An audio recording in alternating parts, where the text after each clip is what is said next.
بہت مضبوط دکھائی دینے کا سب سے بھیانک نقصان یہ ہے کہ لوگوں کو کبھی یہ خیال بھی نہیں آتا کہ آپ کو بھی تسلی کی ضرورت ہو سکتی ہے۔ اگر یہ زندگی عارضی ہے تو مشکلات بھی مستقل نہیں، بس تم اپنے رب کے شکر گزار رہو۔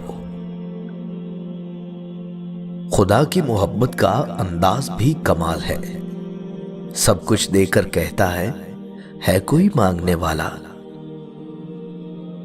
میں نے ایک چیز پر غور کر کے دیکھا کہ میرے رب نے مجھے کبھی بھی میری ہمت اور برداشت سے زیادہ نہیں آزمایا، لیکن انسانوں نے مجھے وہاں سے آزمانا شروع کیا جہاں میری ہمت اور برداشت کی حد ہوتی ہے۔ جب اللہ تعالیٰ کسی بندے سے دوستی کرنا چاہتا ہے تو اس کی زبان پر اپنا ذکر اور دل پر اپنی فکر کے دروازے کھول دیتا ہے۔ ایک دوسرے کے رزق پر نظر مت رکھو، کیونکہ اللہ سے بہتر کوئی تقسیم کرنے والا نہیں۔ جب کہہ نہ پاؤ تو رو لیا کرو، اللہ تو سب جانتا ہے۔ میرے دل کے اطمینان کے لیے اتنا کافی ہے کہ جو کچھ ہوتا ہے اللہ کی رضا سے ہوتا ہے، بندوں کی رضا سے نہیں۔ اللہ جانتا ہے یا وہ شخص کہ وہ آنسو کتنے تکلیف دہ ہوتے ہیں جو باہر ٹپکنے کی بجائے اندر گرتے ہیں۔ ڈر اور خوف انسان کو کسی نہ کسی کا محتاج بنا دیتا ہے۔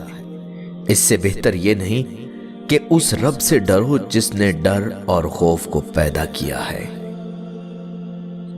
جانتے ہو، تمہیں مشکل میں ڈالنے سے پہلے وہ تمہیں مشکل سے نکالنے کا وسیلہ بناتا ہے۔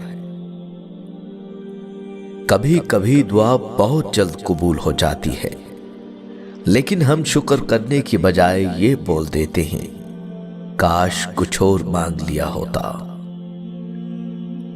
اور وہ دعائیں تو کبھی بھی رد نہیں کرتا، ہاں اپنے پاس سنبھال لیتا ہے، اور پھر وہ عطا کرتا ہے جس کا ہم نے گمان بھی نہیں کیا ہوتا۔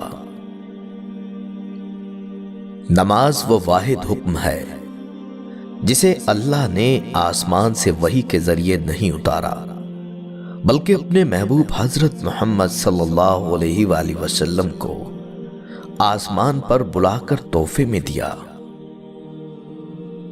اس دینے والے کا دروازہ کبھی بند نہیں ہوتا، یہ تو لینے والے ہی دروازہ کھٹکھٹانا بھول جاتے ہیں۔